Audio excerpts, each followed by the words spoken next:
This is a world cut off from everything. A world of mountains and prayer. A world also where men suffer and struggle year-round against harsh nature, against the cold, the wind, and the ice.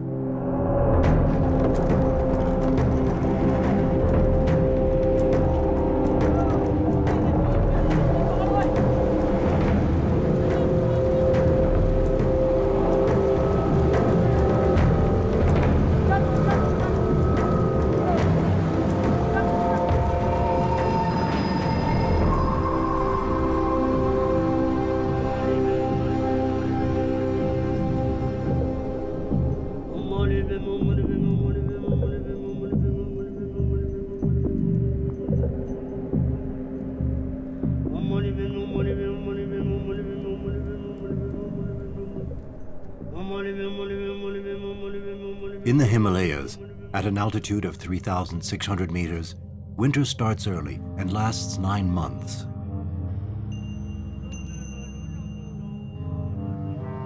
At night, the temperature drops to minus 35 degrees Celsius. These are the Zanskar Mountains.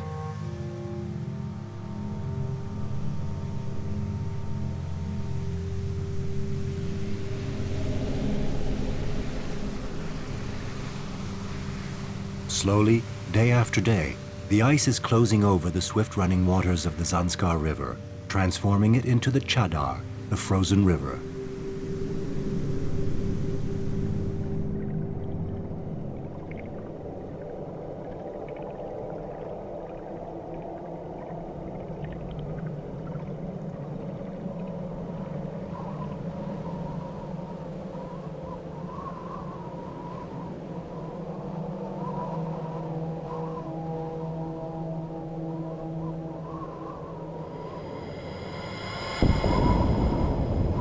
Life is imprisoned in this one-way mirror. The ice has frozen everything up to the farthest tributaries of the Zanskar for 4 or 5 months. This frozen river then becomes the only passage linking this small, forgotten kingdom to the rest of the world.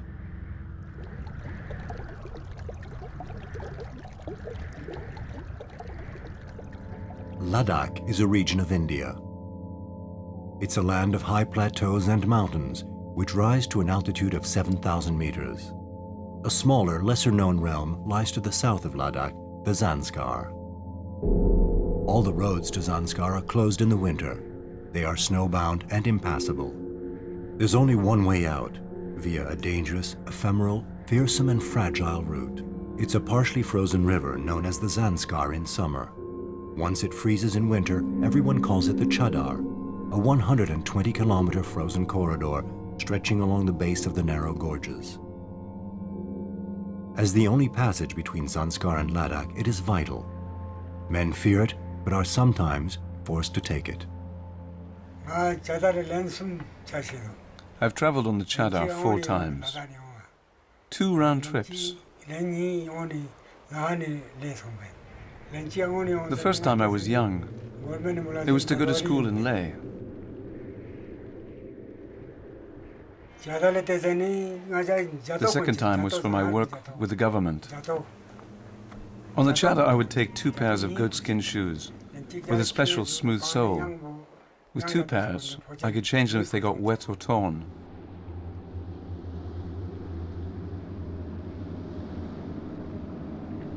There can be a lot of snow on the Nairak Do, part of the gorge, and the risk of avalanches is high.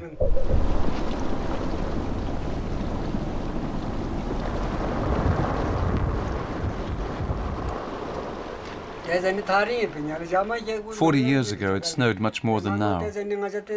When it snows, it's not so cold. The snow then melts, which means there's more water in the river. All sorts of obstacles delay the caravans. That's why it used to take 8 or 9 days. These days there's less snow, so less risk. Making good progress, you can reach Leh in 4 or 5 days. You need less food, so you carry less and can travel faster. It's important to have a guide who's familiar with the springs. They know where the ice is thinnest. The Chadar is a very old route. The Zanskar caravans preferred this route, as it was shorter. They could trade with Ladakh, selling yak butter and buying spices, clothes, rice, lentils and salt.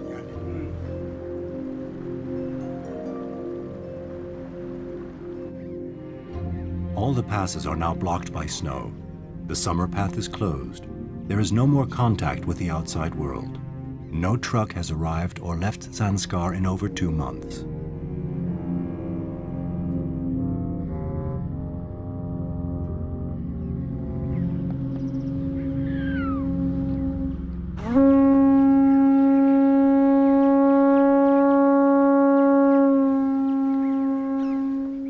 The large Zanskar plain is waking up. It is minus 15 degrees Celsius, which is fairly warm for this time of year. Since the 1980s, the road, trekking, and humanitarian sponsorship have improved the living conditions of the 8,000 Zanskari. The country is opening up, but slowly. Here, people share their world with benevolent gods and demons, and the Zanskari must make sure that any changes don't annoy them.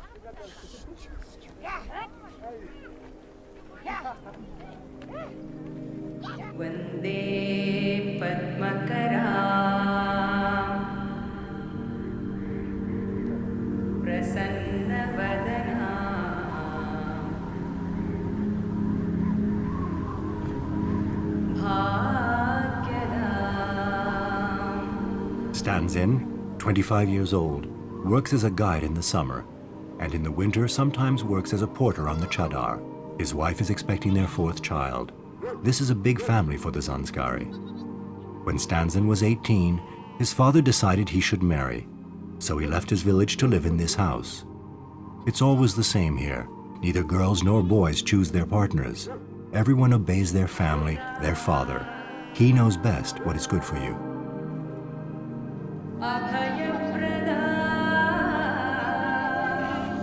Families and animals live in the same house. In the winter, they huddle together on the ground floor. By late afternoon, the animals make their own way in. A maze of dark stables leads to the kitchen, the only room where the temperature rises above 0 in the winter. The heat comes from the animals and the dry dung burning in the stove.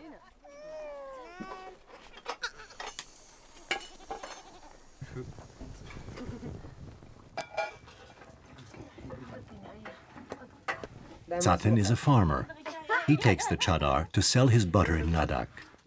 He lives with his 2 wives, who are sisters. Polygamy is unusual here. It's more common for one woman to marry 2 brothers. Polyandry is tolerated in Zanskar so that land is not split up. Most often, the Zanskari live in couples. No one can survive here alone. 1 month ago, during the New Year's celebrations, Zatin killed a yak with his neighbors. They then went to pray at the monastery. A few tiny pieces of this meat showed up in the tukpa, the flour soups, and the rice dishes. Fresh vegetables and fruits are impossible to find in winter.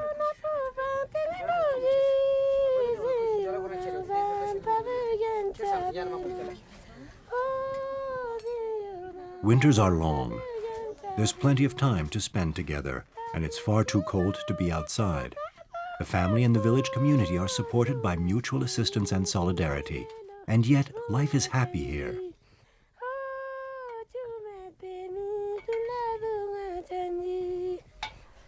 The Chadar is dangerous. If the ice cracks, you fall in the water, and you need help. If you're sick, you also need help. That's why I never go on my own. As for Tashi, he left his village to get married in Padum, where he is a carpenter. During the winter, he works as a porter on the Chadar. I always check with my father-in-law before venturing on the river. He tells me how the Chadar will be, whether the ice will be okay or not. If he says the conditions are all right, I'll go.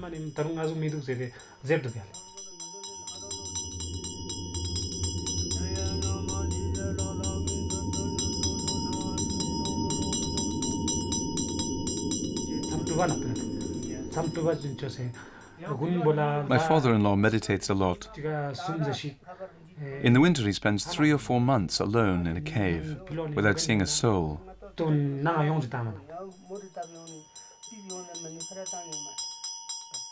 In 1988, Tashi's father-in-law withdrew to the mountains. For 4 years, he meditated in one room without seeing the light of the sun or the moon. This is why people consult him before taking the trip on the Chadar.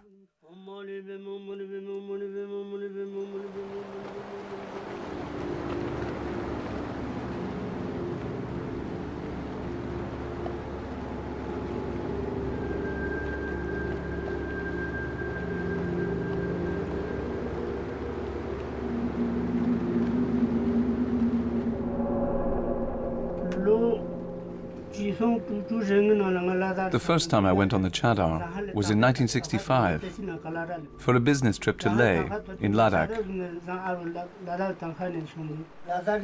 In fact, it was to pick up the pay for the team working at Padam, who were still waiting to be paid.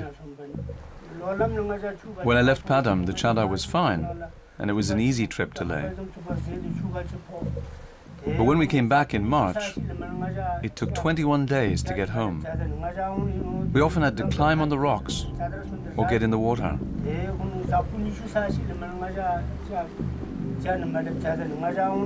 After camping at Tilet Sumdu, we had to leave the river altogether and climb up to the passes via the Jumlan. We didn't have enough food. We had to turn back and return to Chiling to buy tsampa before setting out again. It's a very long trail. We were heavily loaded, and 5 days later we started running out of tsampa. We had almost no food left. By a stroke of luck, we found some ibex. Fortunately, our caravan included some Muslims, who were able to kill 2 of them. We ate the meat, and that saved our lives. The second time I traveled along the Chadar was in 1968, for another trip to Leh. The ice was really bad, and we could not get through. We had to wait 10 days at the Lingshed monastery. As the Chadar was still impassable, we had to take to the mountains. The Sinjla Pass, Wanla and Lamayuru, to reach Leh.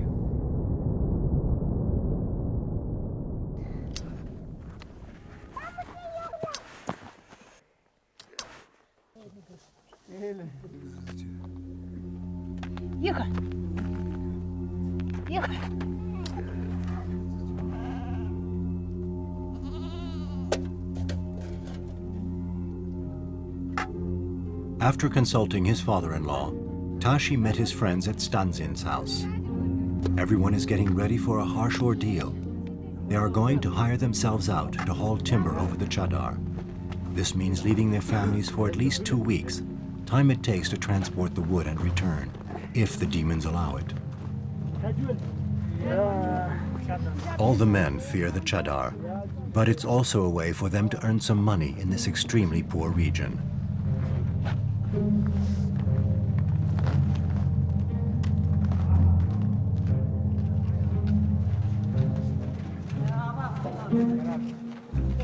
The lamas prayed for the gods to accompany all the men, young and old, in their expedition over the Chadar. There are men from Nera, Dibling, Skyumpata. Some 150 porters from the 6 villages in the district are arriving in Anumil, a 2-day walk away. But some come from even farther away, even Lingshed, 50 kilometers away, for this tough job. There aren't enough shelters to house all the porters, even when they huddle in together. It's snowing. The late arrivals spend the night outside. They are also the first awake. The timber is transported by truck to the slope of Anumil, where the porters draw lots for their loads. These 150 porters are all simple farmers. They can't pass up a chance to earn a few extra rupees.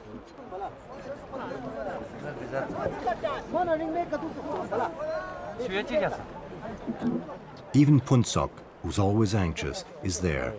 He always consults the astrologer before setting foot on the ice. He fears the dangers of the frozen river, but no one can afford to refuse this work. With the €3 he'll earn carrying a piece of wood, he will buy sugar and a sack of rice.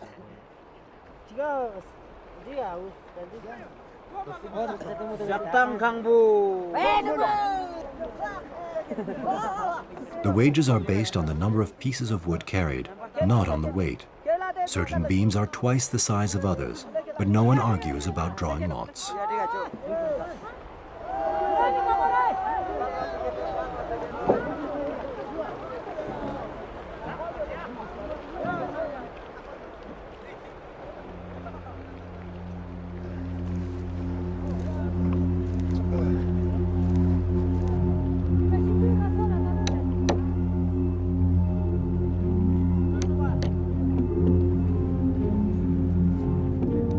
Some of the wood is taken down to the riverbank in the afternoon.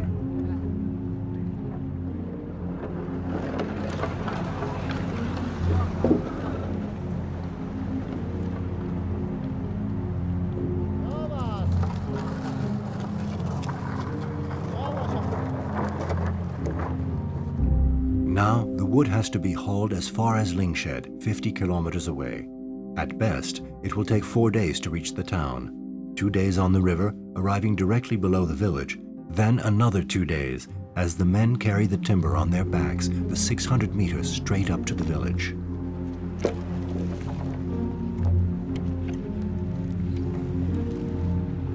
The youngest porter is only 13. He is very proud to be able to earn a few rupees carrying the timber. He made a deal with his uncle, who will take half of his burden in addition to his own.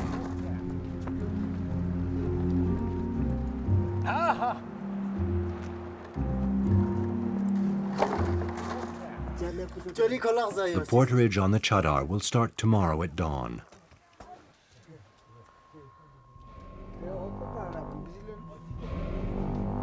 The Zanskari are highly superstitious. They fear these nights in the caves, which they believe are filled with demons. In the morning, the youngest are exhausted by the battles in their dreams, like the monks' dances.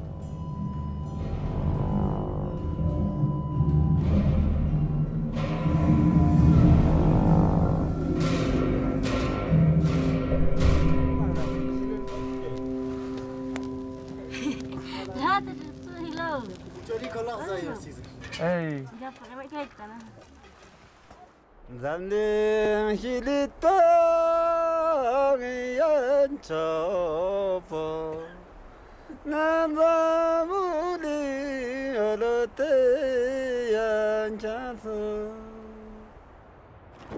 Some men left early in the morning before everyone else. They had already spent 2 nights outside, and tonight they'd like to find a spot in a cave. The long caravan of wood porters set out a half-hour later.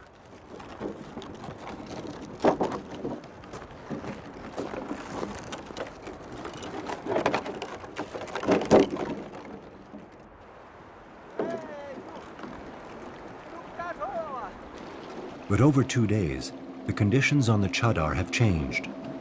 Those who went ahead to scout the route had to wait for the others to build a makeshift bridge.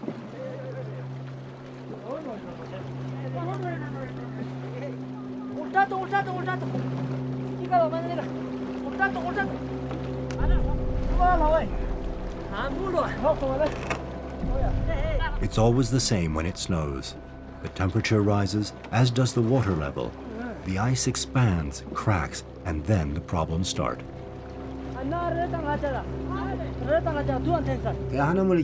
It's hard work pulling the timber over the ice. But being poor, we need work in winter to earn a little cash. That is why we do the portering.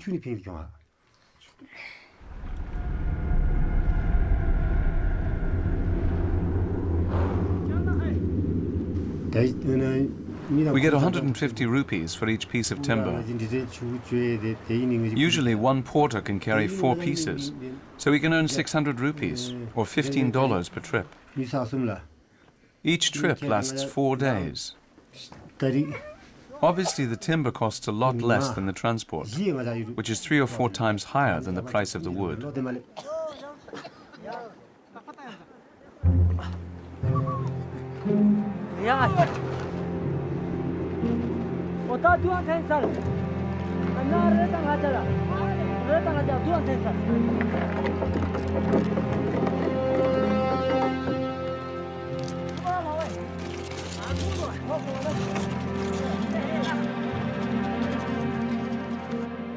Even when the ice is thick, it's exhausting to carry the heavy, unwieldy loads of wood all day long. But the men's greatest worry is thin ice, which gives way under their feet or suddenly starts to melt. When the ice loosens up, there's no place to walk, and often no rocks on the banks which porters can climb to continue their route.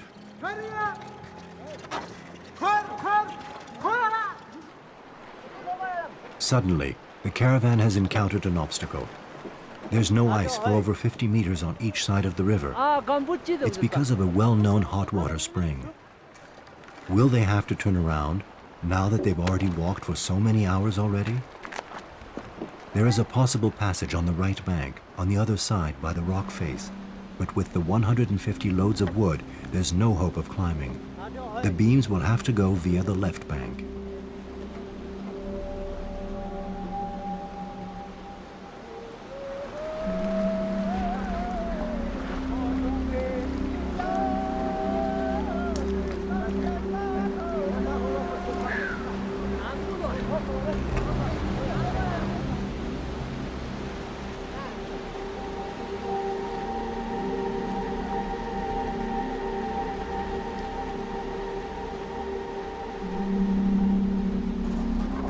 It's an exhausting, painstaking job, but 50 pieces of timber have passed through. Now it's time for the men who cannot take the same route.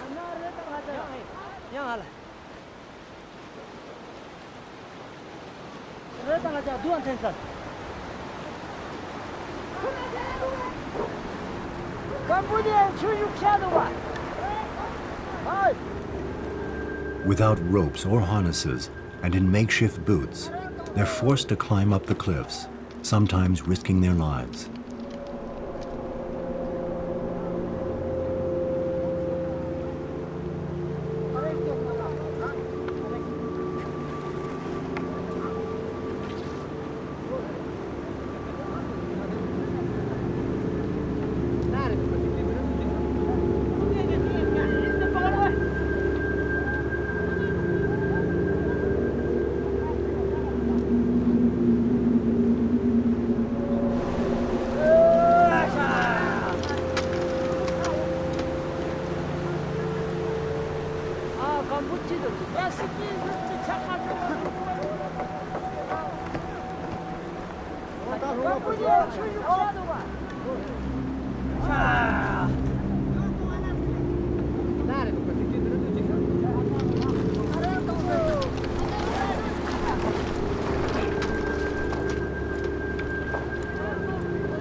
Some have taken the high road, while others decide to continue on the river 50 meters below, convinced they can't stand the heights. But is the icy water any less fearsome?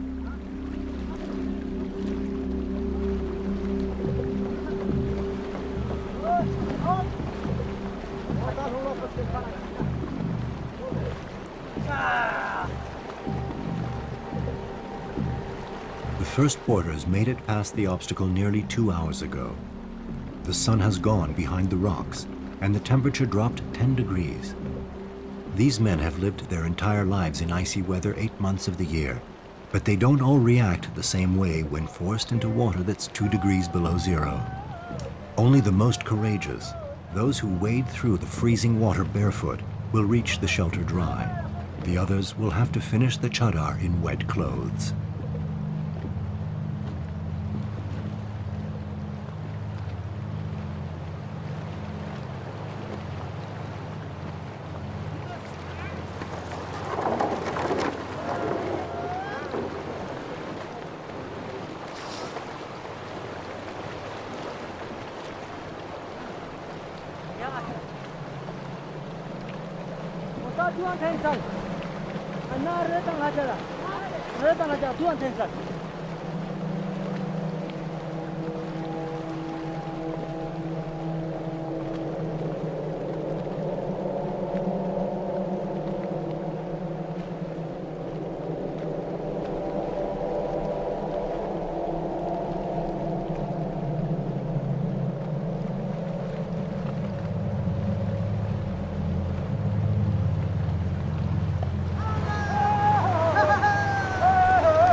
Before the socks can stiffen in the freezing temperatures, they are pulled on wet.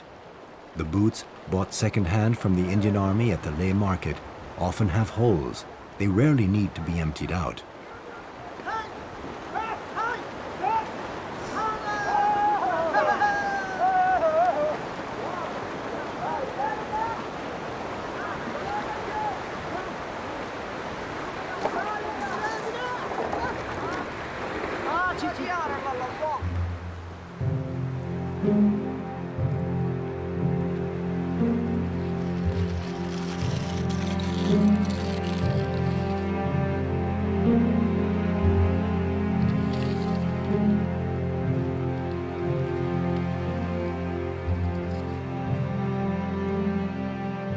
Nightfall is just 1 hour away when the last porters complete the passage.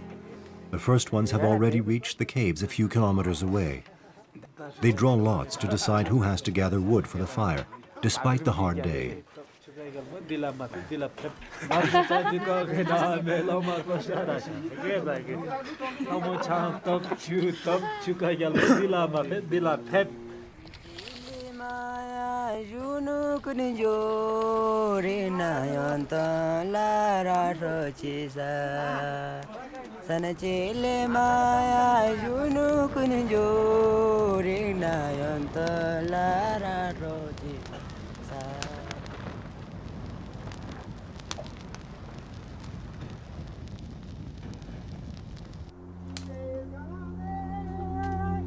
It's the second day of porterage on the Chadar.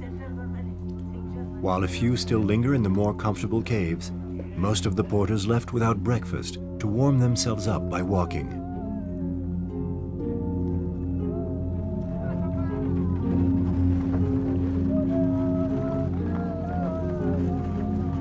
The river has not frozen evenly, but for the moment, there is still a strip of ice that can bear the weight of a man and his burden. If the wood falls in the water, there is little chance of being able to recover it. The current can drag it quickly under the ice.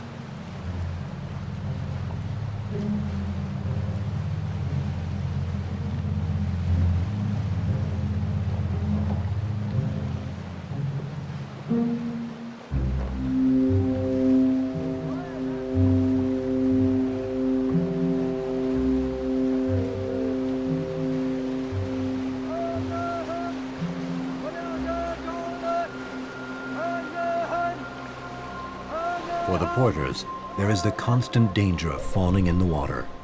Even if they survive the shock of the icy water, most of them don't know how to swim.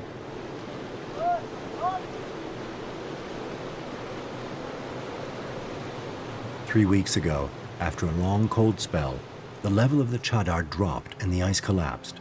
The blocks of ice formed dams.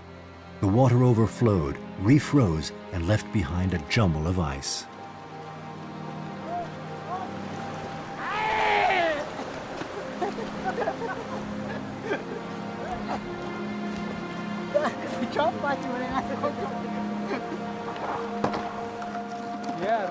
Despite the difficulties, the fear, and the wood that seems to get heavier with every step, there's a sense of relief among the men. They're reaching their goal.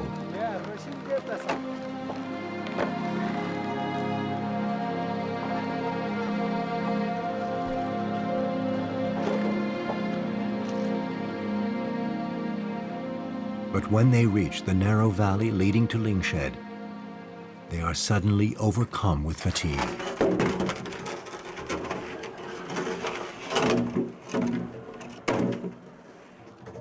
They're done with the unpredictable river, but physically, the hardest part still lies ahead. They have to carry the timber 600 meters straight up. The wood is heavier than ever, and they can no longer slide the beams.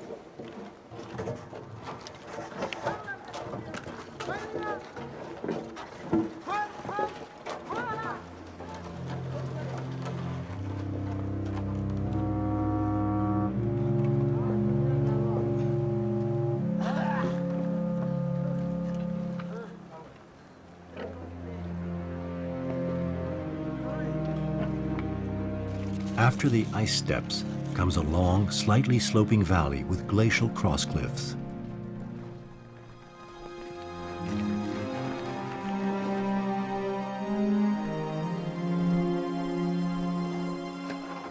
Night is fast approaching, and the men don't want to camp outside for the fourth night. They leave their beams and climb up to the village. Everyone from Lingshed does the same. The final step of the trip starts tomorrow. For 10 days, the men go back and forth between the village and the river to bring up the timber slated for the school construction. Lingshed is perched at an altitude of 4,000 meters above the frozen river between Ladakh and Zanskar. 45 farmers and their families live below the monastery built 500 years ago. 20 years ago, the residents of Lingshed were truly cut off from the rest of the world, because it took several days over paths and the river to reach the village. Many people died because there were no doctors. Even today, women give birth in hazardous conditions. Yet things have been slowly changing in recent years on the initiative of the Geshe, the monastery's abbot, and help from foreign sponsors.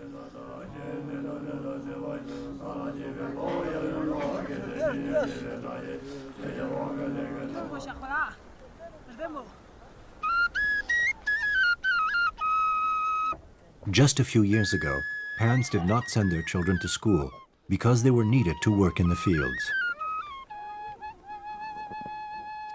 Conditions of years. 30 years ago, classes were taught outside in a field. It was a government school. But the conditions were tough, what with the cold and heavy snowfalls. The teacher never stayed here for long. They would arrive in spring, which comes late, around May or June, and stay for 2 or 3 months before returning to Leh or their own village. Then, when the winter started with all the snow, they never wanted to come back. The teacher came from another Zanskari village. He and his wife teach 3 languages: Tibetan, Urdu, and English, along with mathematics, science, and civics. Thanks to an Austrian sponsor, the primary school is open even during the long winter months.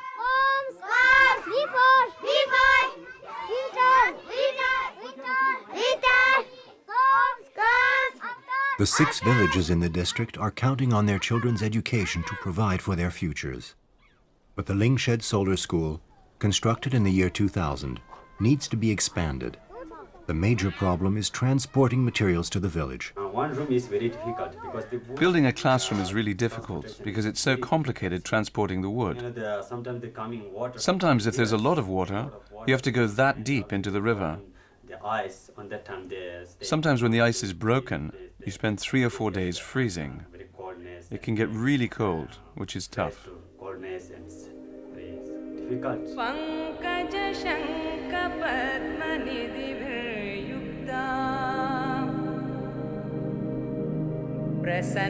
Barely 15 days after the exhausting timber portage, the men of Lingshed return along the frozen Chadar.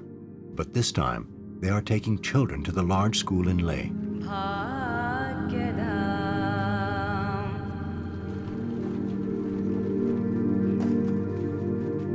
Their caravan sets out on February 22nd to travel the 90 kilometers over the mountains and ice that separates them from the Ladakh Valley. After walking through the snow and crossing a pass, they spend the night in the high mountain shelters of Nerek along the river.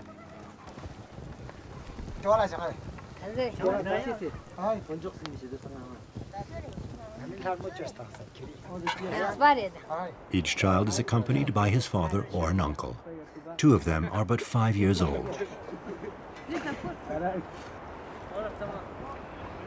The caravan is in a hurry because the ice will soon melt, and those not able to return by the river will be stuck in Leh when the ice breaks up. Yet they waited for the temperature to rise a few degrees before leaving with the children. It's a tough trip for them. Some nights, the temperatures drop to around minus 30 degrees Celsius.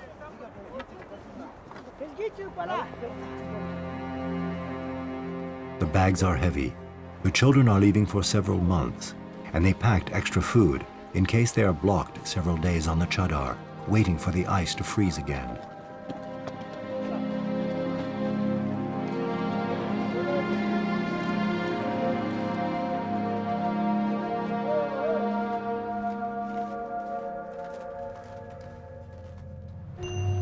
This venture is even more dangerous with children.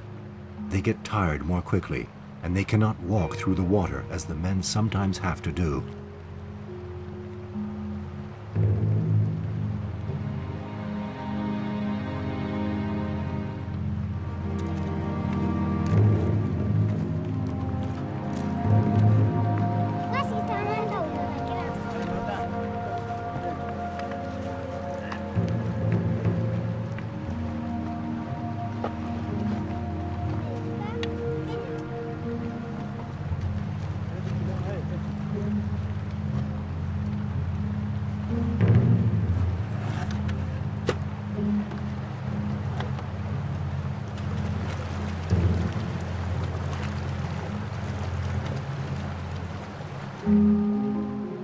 Young Stanzin, 5 years old, leads the way, and the caravan settles into his rhythm.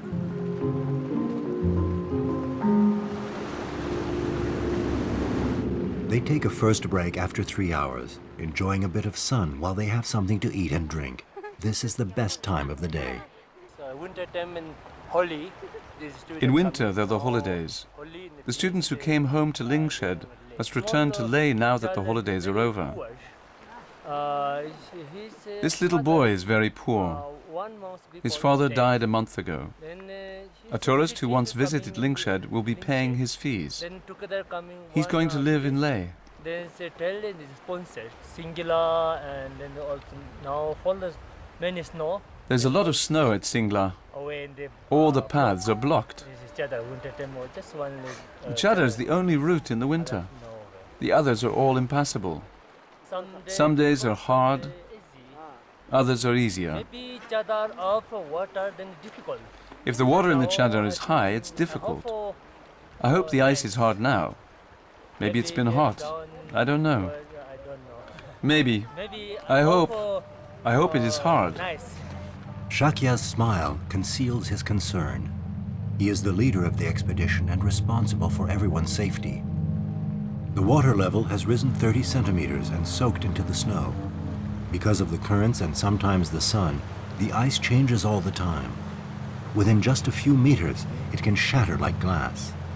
The Chadar can be deadly.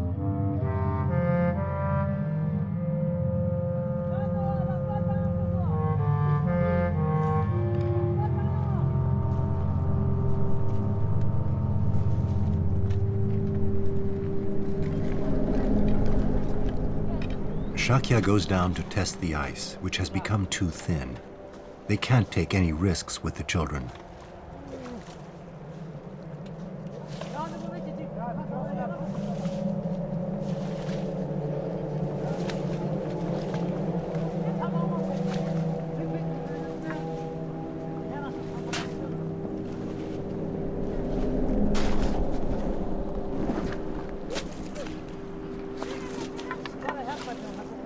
The caravan has to travel over the rocks to go around this bad passage.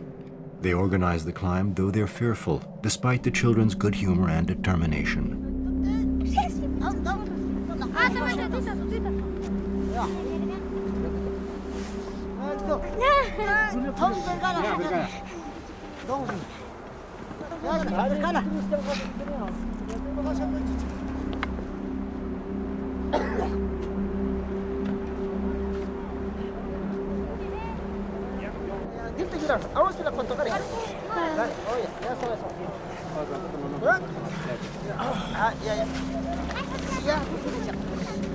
Later, they will have to walk in the water, but the children are not equipped. Even the men don't always have good shoes.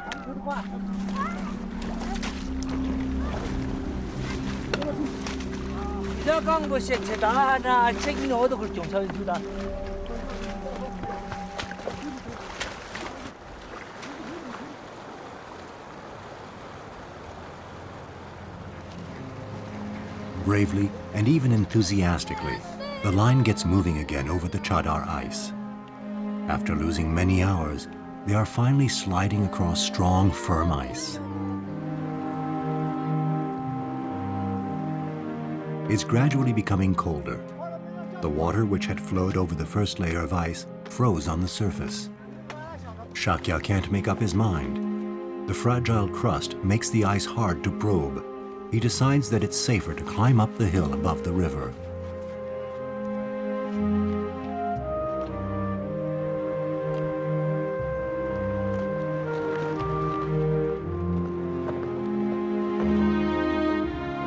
Young Stanzin, who never stops in the village and runs after the goats for hours, is exhausted and subdued. His uncle has put him on a sled.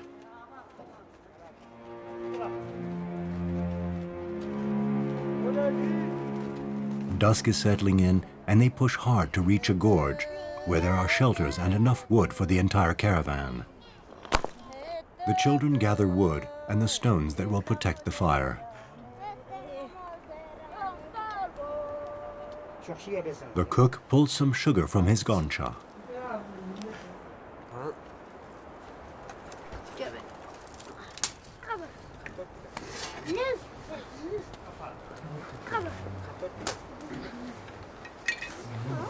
The sweetened tsampa is an exceptional treat.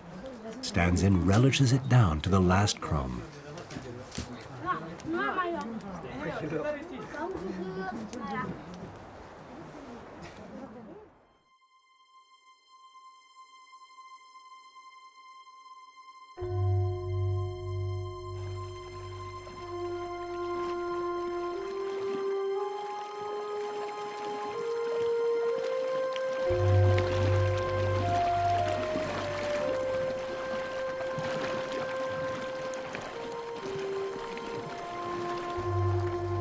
The sun skims over the top of the rocks, but it's bitterly cold in the gorges below.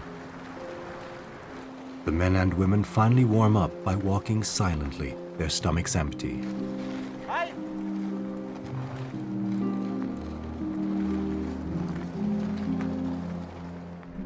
Suddenly, the caravan is stopped dead.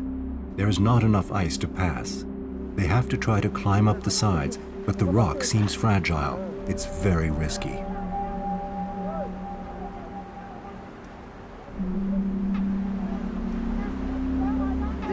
The passage is tricky for several meters, and they have to climb without ropes. Anyway, they didn't bring any. Scarves will have to do. They would lose too much time if they roped the group up for each difficult passage.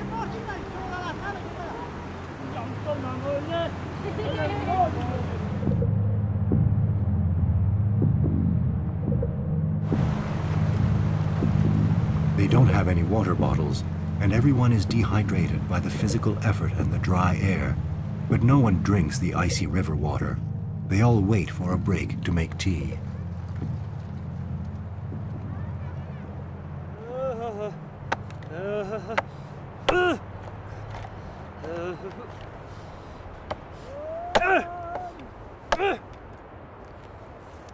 In June, Shakya and the others will return to bring back the school children, walking 4 or 5 days through the mountains. They need the children to help in the fields. Each family has only 4 months to store up enough food before winter returns.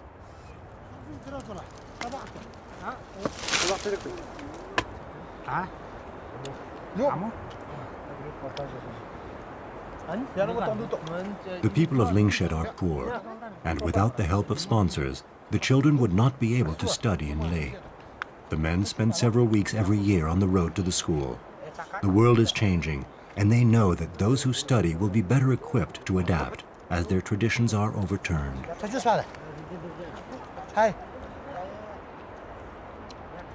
The children have never seen a juniper so easy to reach. They will burn it tomorrow morning for the gods, to protect the caravan on the river. Everyone knows this trip is extremely dangerous, that there's a chance they won't make it through. It all depends on the demons.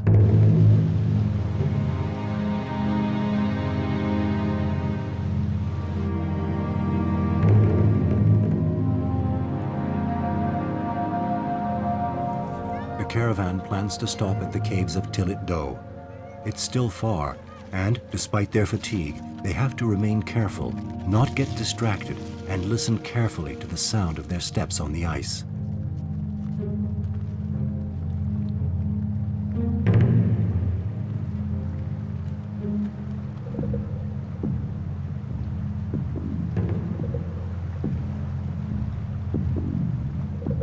The sunlight has left the gorge. The temperature drops and the wind has picked up. They have to climb along the rocks 2 more times.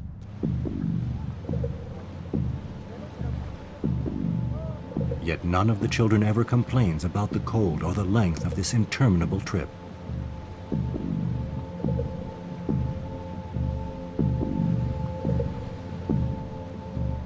Life is hard here.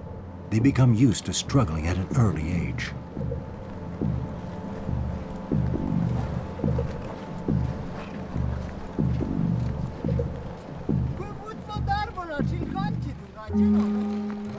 One more narrow pass and then another.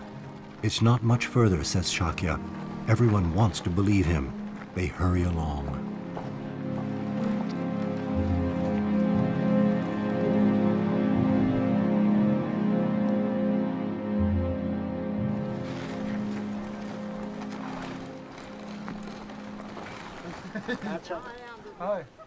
They finally reach the caves. Everyone agrees to share the shelters and give the best ones to the children. It's the last night on the river. After conquering the Chadar, the youngest are about to discover the large town of Leh. Later, once they are students, far from their villages, will they become strangers to their own world?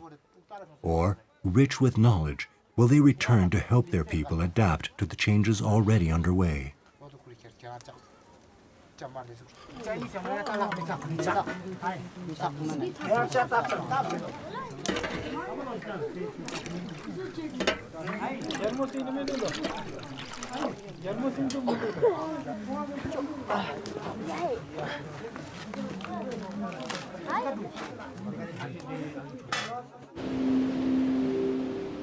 After walking for 4 days, the frozen corridor opens up gradually and lets in some sunlight.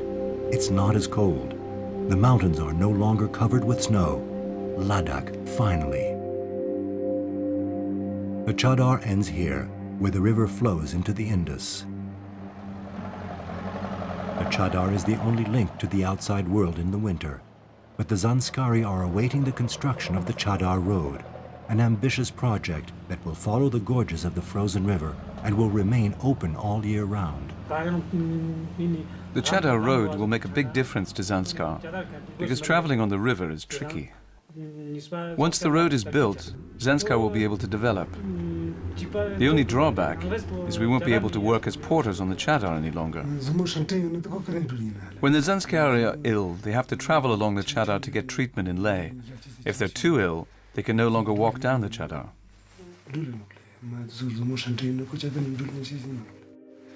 It will be a good thing for the Zanskari. The journey will be easier. The Zanskari are very poor. When the Chadar road is built, We hope it will alleviate poverty. Now the summer trail connects us to a Muslim district. We feel much closer to the people in Leh than those in Kargil, because we share the same background in religion, Buddhism. Leh is a relatively calm little town in winter. But after you've crossed the frozen river, the cars, restaurants, and stores seem like another world. A world where you can buy clothes and food. And the Zanskaris, who are used to bartering, find plenty of ways to spend the little money they worked so hard to earn on the Chadar.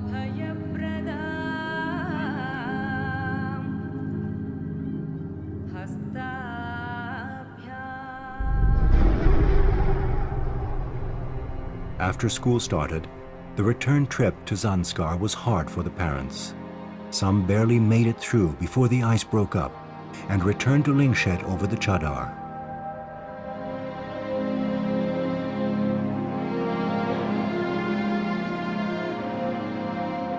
Others, who left several days later, had to turn around. The jumble of ice in the Chadar was replaced by the turbulent white water of the Zanskar. The ice trail has disappeared until next year.